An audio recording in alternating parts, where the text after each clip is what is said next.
I'm Brooke Sullivan, 32 years old, and I used to think family was my safe haven until last year's Christmas party shattered that illusion. Picture this: a crowded room, laughter fading, every eye locked on me. I stood up, heart pounding, and announced that I'd married the man I truly love. The silence was deafening. My parents' faces twisted with anger. For years, they had told me he wasn't good enough, not the kind of man who could make a Sullivan proud. They constantly compared him to my sister Tonia's boyfriend, their so-called golden standard wealthy, polished, the perfect gentleman. No matter how hard my husband worked, no matter how kind he was, they dismissed him as beneath us. And then that night, my parents leaned forward and spat the words that cut deeper than anything before. "In our eyes, you're already dead." Beside them, my sister smirked, letting out a cruel sneer, her eyes sparkling with contempt, as if she had finally won. The words hit like a punch, sharp and merciless, tearing through years of trying to prove myself, of trying to earn their love. The room froze, relatives, friends, all stunned into silence. But I didn't break. I lifted my chin, looked them dead in the eye, and said, "Understood." Then I grabbed my coat, took my husband's hand, and walked out into the cold night, never looking back. That moment wasn't just about their cruelty. It was about breaking free from control, from comparisons, from a lifetime of being told I'd never measure up. And what happened next? The life I built, the downfall they faced, proved everything. Months later, when they came knocking, desperate and broken, I was ready with words they'll never forget. Have you ever been told someone you love wasn't good enough? Share your story in the comments. I want to hear how you stood your ground. Growing up in suburban Madison, our house looked perfect from the outside. But inside, my mother Donna ruled every corner of my life. From the moment I could choose, she decided for me schools, friends, even which extracurriculars I could join. At 7, I wanted to try soccer, but Mom insisted on piano lessons because they were more refined. I practiced for hours, my fingers aching, only to hear her critique every missed note.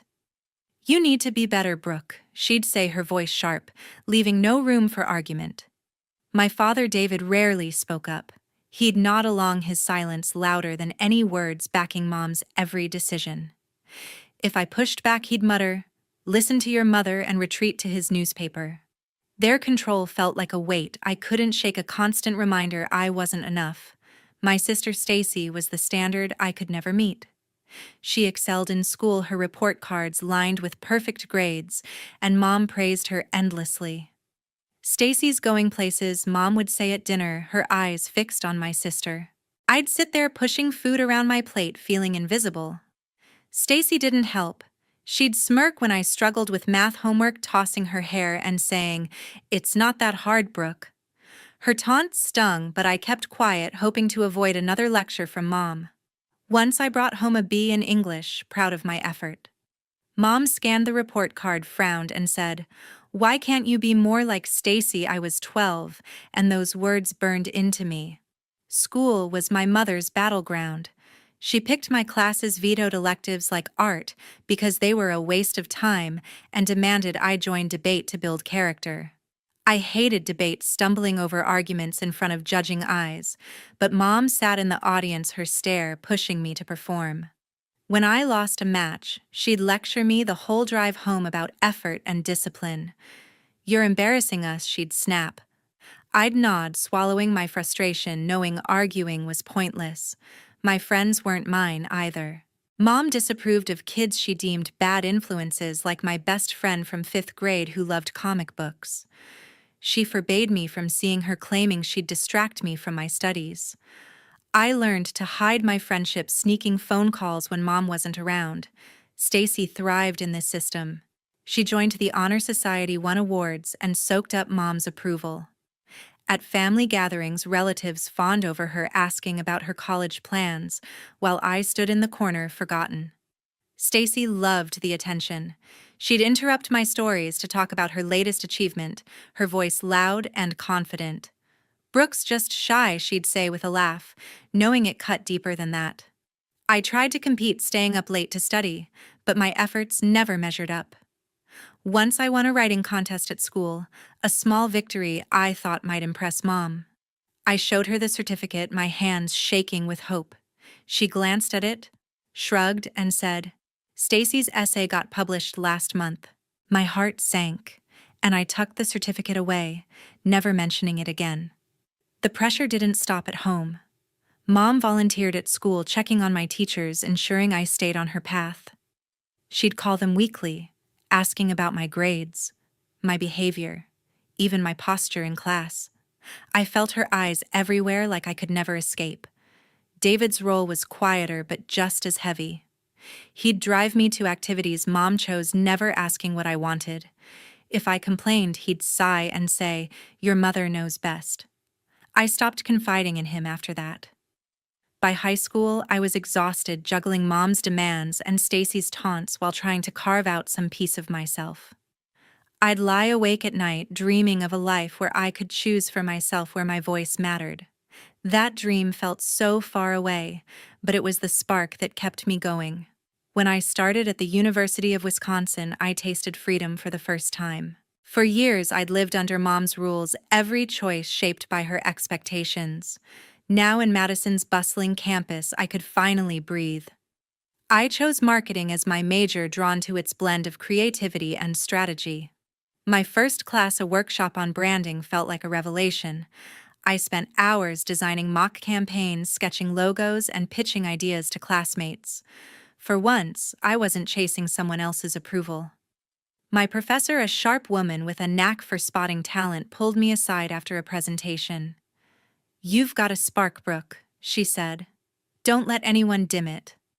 Her words lit something in me, a drive to build something of my own.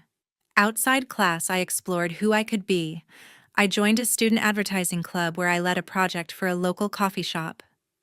We stayed up late brainstorming slogans over pizza, laughing at our terrible first drafts. I loved the chaos of it, the chance to create without Mom hovering. But freedom came with a price. Mom called weekly, questioning my major. "Marketing's not a real career," she'd snap over the phone. "You should switch to something stable like Stacy did." I'd grip the receiver, forcing a calm reply, but her words gnawed at me. Dad stayed out of it, as usual, leaving me to face her alone. Stacy, now in law school, would chime in during family calls, boasting about her internships. "You're still playing with posters," she'd say, her tone dripping with superiority. I brushed it off, determined to prove them wrong. One spring afternoon, my car broke down on a quiet Madison street. I pulled into a nearby garage, frustrated and late for a group project. That's when I met my boyfriend, Caleb Young. He was leaning over an engine, tools scattered around him, his hands stained with grease. "Let's take a look," he said, his voice calm and steady. I watched him work, methodical and focused, explaining the issue without a hint of condescension. Most guys would have brushed me off, but Caleb listened, answering my questions with patience. We talked for an hour while he fixed the car, swapping stories about music and late-night drives. His laugh was warm, and his confidence wasn't loud or forced. It was real. I left the garage with a working car and his number, my heart lighter than it had been in years. Caleb and I started seeing each other first as friends, then something more. He'd pick me up after class and we'd grab burgers at a diner near campus. He told me about his job as a car mechanic, how he loved solving problems with his hands. I admired his pride in his work, so different from the polished ambition Mom and Stacy valued. With Caleb, I didn't have to perform. He'd listen when I ranted about a tough project or Mom's latest critique, never judging, always steady. "You're enough, Brooke," he'd say, squeezing my hand. Those words carried me through long nights of studying and self-doubt. We'd spend weekends exploring Madison, driving to quiet parks or catching live bands downtown. For the first time, I felt seen, not as a project to fix, but as me. Balancing school and Caleb wasn't always easy. I was juggling deadlines, club meetings, and part-time shifts at a bookstore to cover expenses. Mom's calls grew sharper, her questions more pointed. "Who are you spending time with?" she'd demand. I'd dodge, saying I was busy with school, but she'd push, hinting I was wasting my potential. Stacy would text asking why I wasn't home for family dinners, her messages laced with judgment. Too busy with your little hobbies, she'd write. I ignored her, focusing on my goals. I landed a summer internship at a local ad agency crafting social media campaigns for small businesses. The work was thrilling, but every step forward came with a tug backward. Mom wanted me to visit more, to check in. Dad, when he bothered to call, echoed her saying, "Don't drift too far, Brooke." Their voices lingered, a constant pull against the life I was building. Caleb became my anchor. When I doubted myself, he'd remind me why I chose marketing, why I kept going. One night, after a long call with Mom left me drained, Caleb took me for a drive. We parked by a lake, the city lights flickering in the distance. "You don't owe them your dreams," he said. I nodded, feeling the truth settle in. With Caleb, I was learning to trust myself, to hold on to the spark I'd found. But deep down, I knew bringing him into my family's world would test everything. Last fall, I brought Caleb home to meet my family. I'd been dating him for over a year, and I was ready to share the one person who made me feel truly valued. We pulled up to my parents' house in Madison, my stomach in knots. I'd warned Caleb about Mom's high standards and Stacy's sharp tongue, but he just squeezed my hand and said, "We'll handle it together." His calm steadied me, but I couldn't shake the feeling that this dinner would be a test I wasn't prepared for. We sat down to a tense meal, the table heavy with Mom's signature roast and unspoken expectations. Mom started with small talk, her eyes scanning Caleb like he was a puzzle to solve. "So Caleb, what do you do?" she asked, her tone polite but edged with judgment. He answered confidently, explaining his work as a car mechanic, how he loved fixing problems others couldn't. I smiled, proud of his passion, but Mom's face tightened. "A mechanic," she said, her voice dripping with disbelief. "That's hands-on." Dad, sitting across from her, nodded slightly, his expression unreadable. I gripped my fork, sensing the storm brewing. Stacy, never one to miss a chance to stir trouble, leaned forward. "You know, my boyfriend Kyle Evans runs his own investment firm," she said, her eyes flicking to Caleb. "He's closing deals worth millions." Her smirk was unmistakable, a jab meant to diminish Caleb. I shot her a look, but she just raised an eyebrow, daring me to respond. Caleb stayed calm, shrugging off her comment with a polite nod. "Sounds impressive," he said, keeping his tone even. But I could feel the air growing thicker, the weight of their judgment pressing down. Mom didn't let it go. "Brooke, you're in marketing," she said, cutting into her food. "You need someone ambitious, someone on your level. A mechanic doesn't exactly match that." Her words sliced through me, dismissing Caleb like he was beneath me. I opened my mouth to protest, but Dad chimed in for once. "She's right, Brooke. You've got a bright future. Don't settle for less." His voice was soft but firm, echoing Mom's verdict. I felt my face flush, anger bubbling up. Caleb reached for my hand under the table, his touch grounding me, but I wasn't going to stay silent. "His job doesn't define him," I said, my voice steady despite the heat in my chest. "Caleb's honest, hardworking, and he supports me in ways you never have." The table went quiet, forks pausing midair. Mom's eyes narrowed. "Don't talk to us like that," she snapped. "We've given you everything. You owe us better choices." Stacy laughed, a sharp, mocking sound. "Oh, come on, Brooke. You're dating a grease monkey. Kyle's got a penthouse. What's Caleb got, a toolbox?" Her words were venom, and I saw Caleb tense, though he kept his composure. I pushed back. "Stacy, you don't get to judge him. You don't even know him." My voice rose, shaking with years of pent-up frustration. Stacy rolled her eyes. "I know enough. You're embarrassing yourself." That was it. I stood up, my chair scraping the floor. "Caleb's more family to me than any of you have been," I said, looking from Stacy to Mom to Dad. "He respects me. You just want to control me." Mom slammed her hand on the table. "Enough. You're throwing away your future for him. Choose Brooke, us or him." Her ultimatum hung in the air, heavy and final. I looked at Caleb. his eyes steady, trusting me to decide. I thought of all the years I'd spent trying to please them, shrinking myself to fit their mold. "I choose Caleb," I said, my voice clear. Mom gasped. Dad shook his head and Stacy scoffed, muttering, "You're delusional." I grabbed Caleb's hand and we walked out, their voices fading behind us. That night I realized their approval wasn't worth losing myself, but I had no idea how much worse it would get. A few months after that explosive dinner, the Christmas party at my parents' house was filled with relatives, and the air was heavy with tension. I'd been dreading it for weeks, knowing Mom, Dad, and Stacy would be watching my every move. Caleb and I had made a bold choice just days before a secret wedding at a small courthouse in Madison, just the two of us and a witness. We didn't tell anyone, not wanting their judgment to taint our moment. But tonight I decided it was time to share the truth. My heart pounded as we walked in, Caleb's hand steady in mine. I wore a simple dress, my new ring hidden under a scarf, but I felt like I was stepping into a battlefield. Dinner started quietly with aunts and uncles chatting over plates of turkey and pie. Mom kept glancing at me, her smile tight, while Dad sipped his wine, avoiding my gaze. Stacy sat across from us, her eyes darting between me and Caleb, a smirk playing on her lips. I could feel the weight of their expectations, the same ones I'd fought my whole life. Halfway through the meal, I stood up, my hands trembling but my resolve firm. "I have something to say," I announced, my voice cutting through the chatter. All eyes turned to me. "Caleb and I got married last week."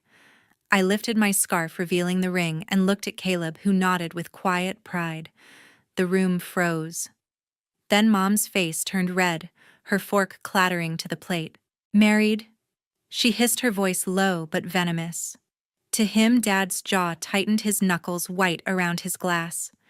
Before I could respond, they both stood, their voices rising in unison. "In our eyes, you're already dead." Mom spat, her words slicing through the crowd. Dad echoed her, his voice cold. "You've thrown your life away, Brooke." The relatives gasped, some whispering, others staring in shock. I felt the air leave my lungs, their words a betrayal sharper than any I'd faced. Stacy broke the silence with a sharp laugh, her eyes gleaming with malice. "A secret wedding, with Caleb," she said, her voice dripping with scorn. "What was it, a quickie at some rundown courthouse? You couldn't even afford a real ceremony." Her words mocked our choice, dismissing the love we'd built.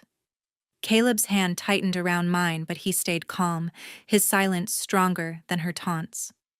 I looked at her, then at Mom and Dad, their faces hard with disgust. Years of their control, their criticism flashed through my mind every moment I'd tried to please them, every time I'd been pushed aside for Stacy. This was the final straw. I stood taller, my voice steady, despite the pain.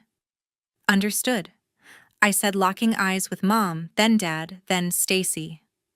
The word hung in the air, simple but final. I turned to Caleb, his gaze unwavering, and we walked toward the door. Stacy called after me, her tone mocking. "Running away already, Brooke, typical." I didn't look back. Relatives murmured some pleading for me to stay, but their voices faded as we stepped outside. The cold December air hit my face, but I felt lighter, like a chain had snapped. In the car, Caleb pulled me close. "You okay?" he asked. I nodded, tears stinging my eyes, but my heart was set. "We're done with them," I said. That night, I made a choice. I blocked Mom's number, Dad's and Stacy's. I deleted their voicemails, their texts, their hold over me. For years, I'd carried their expectations, their judgment, hoping for acceptance that never came. Now, with Caleb by my side, I was free to choose my own family. Walking away wasn't just about leaving a party, it was about reclaiming my life. I didn't know what lay ahead, but I knew I'd never let them define me again. After the Christmas party, I erased my family's numbers from my phone. Walking away from Mom, Dad, and Stacy felt like shedding a heavy coat I'd worn too long. Caleb and I didn't waste time. We found a cozy apartment in downtown Madison, a small but bright space with big windows and a view of the bustling streets below. Moving in together was our first step toward building something new, something ours. We spent weekends unpacking boxes, laughing over mismatched dishes, and planning our future. For the first time, I wasn't looking over my shoulder waiting for judgment. My career took off in ways I hadn't imagined.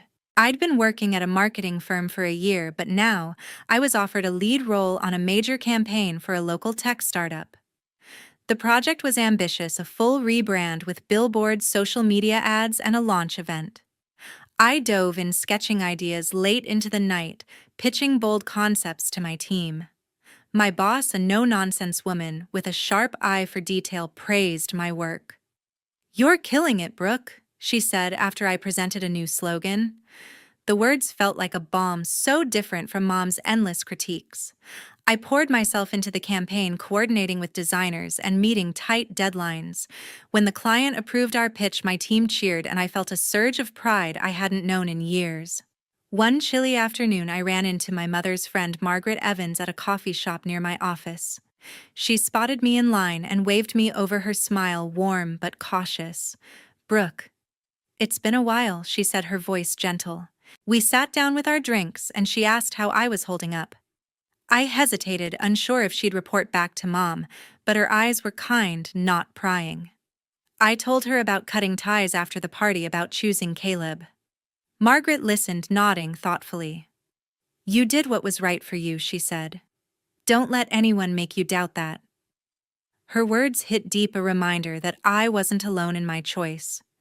She shared a story about her own struggle with family expectations, urging me to stay strong. "You're building something real," she said, squeezing my hand. I left the cafe feeling lighter, her support a quiet anchor. Caleb and I leaned into our life together. He was thriving at the garage, taking on bigger repairs and earning a reputation for his skill. We'd come home after long days, cook simple dinners, and talk about everything: our dreams, our fears, the little moments that made us laugh. One night, he surprised me with a playlist of songs we'd listened to on our first dates, pulling me into a goofy dance in our living room. "This is us," he said, spinning me around. I laughed until my sides hurt, feeling a joy I'd never known with my family. We planned trips, talked about starting a family someday, and saved for a house. Every step felt like a promise to ourselves, a commitment to the life we chose. Work kept me grounded. The campaign launched with a packed event at a downtown venue where our ads played on a massive screen. Clients shook my hand, praising the bold visuals and catchy taglines. I stood there watching the crowd, realizing I'd built something meaningful without Mom's rules or Stacy's taunts. Caleb was there, cheering louder than anyone, his pride in me unmistakable. "You're unstoppable," he whispered, his arm around me. For once, I believed it. The success wasn't just professional, it was proof I could thrive on my own terms. Margaret's words stayed with me, a reminder to hold firm. I didn't miss the weight of my family's expectations, but I sometimes wondered if they'd ever see me differently. Caleb and I didn't dwell on it. We filled our days with work, love, and small joys: coffee runs, late-night movies, walks through Madison's snowy streets. Our apartment became a haven, a place where I could be myself without apology. I was no longer the girl who shrank to fit their mold. With Caleb by my side, I was building a life that felt true, one where I defined my own worth. 3 months after the party, Margaret called with shocking news. I was in my office reviewing ad mock-ups when her name flashed on my phone. Her voice was heavy, not the warm tone from our coffee shop chat. "Brooke, it's about your family," she said. I braced myself, unsure what to expect. She told me Stacy had been duped by Kyle, the man she'd bragged about endlessly. He'd convinced her to sink her entire savings, over $60,000, into a surefire investment scheme. It was a scam. The project didn't exist, and Kyle vanished, leaving Stacy with nothing but empty bank accounts and a stack of worthless contracts. Margaret's words hit me like a punch. Stacy, always so confident, always Mom's favorite, had fallen hard. She'd trusted Kyle's charm, his promises of quick wealth, only to learn he'd been conning others too. The news spread through Madison's tight-knit circles, whispers of Stacy's bad judgment trailing her like shadows. She'd been so quick to mock Caleb's job, his honesty, but her successful boyfriend had played her for a fool. I felt a flicker of pity, but it faded fast. Stacy's taunts, her smirks at my choices still stung. I thanked Margaret and hung up, my mind racing with the weight of it all. The fallout didn't stop with Stacy. Margaret explained that Mom and Dad had stepped in to bail her out. Stacy's debts were crushing: legal fees, unpaid loans, and a lifestyle she couldn't sustain. To cover it, they sold their house, the one they'd poured decades into, the one Mom always boasted about at community events. They moved into a cramped rental on the edge of town, a far cry from their pristine suburban home. Their savings dwindled, and Dad's consulting business took a hit as clients pulled away, wary of the family's tarnished reputation. Madison's social scene, where Mom once held court, turned cold. Friends stopped inviting them to dinners, and their names became synonymous with failure. I sat on my couch that night, processing it all. Caleb listened as I recounted Margaret's call, his hand resting on mine. "They made their choices," he said, his voice steady. I nodded, but part of me wondered how it had come to this. Mom and Dad had always put Stacy on a pedestal, bankrolling her ambitions while dismissing mine. Now their blind loyalty had cost them everything. I didn't gloat, there was no joy in their downfall, but I felt a quiet clarity. Their judgment, their insistence on controlling my life, had been built on a fragile foundation. Margaret called again a week later, her tone softer but urgent. "Your parents want to talk, Brooke," she said. "They're struggling and they miss you." She paused, choosing her words carefully. "They're not the same people you left." I stared at my phone, the screen blurring as her words sank in. Mom and Dad reaching out after everything I thought of: their anger at the party, their cruel words, the years of demands I could never meet. Part of me wanted to answer, to hear them out, but a stronger part held firm. I'd spent too long trying to earn their approval, only to be cast aside. "I'm not ready, Margaret," I said, my voice calm but resolute. "Maybe I never will be." She didn't push. "I understand," she said. "You've built something good. Protect it." Her words echoed the strength I'd found with Caleb, the life we were carving out. I thanked her and ended the call, my decision clear. I didn't unblock their numbers or respond to the messages Margaret said they'd sent. Their struggles were real, but they weren't mine to fix. I'd spent years carrying their expectations, bending to their rules. Now I was done. Caleb and I talked late into the night, reflecting on what we'd learned. Their downfall wasn't my fault, but it was a consequence of their choices, favoring Stacy, dismissing me, clinging to appearances.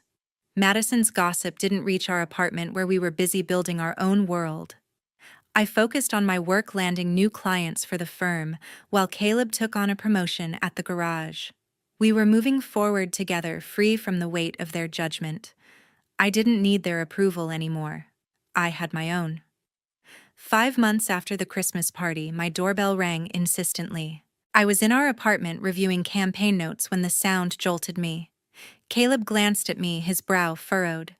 I opened the door to find Mom, Dad, and Stacy standing there, their faces a mix of exhaustion and desperation. "Brooke, we need to talk," Mom said, her voice trembling. Dad nodded, his eyes avoiding mine, while Stacy shifted uncomfortably, her usual confidence gone.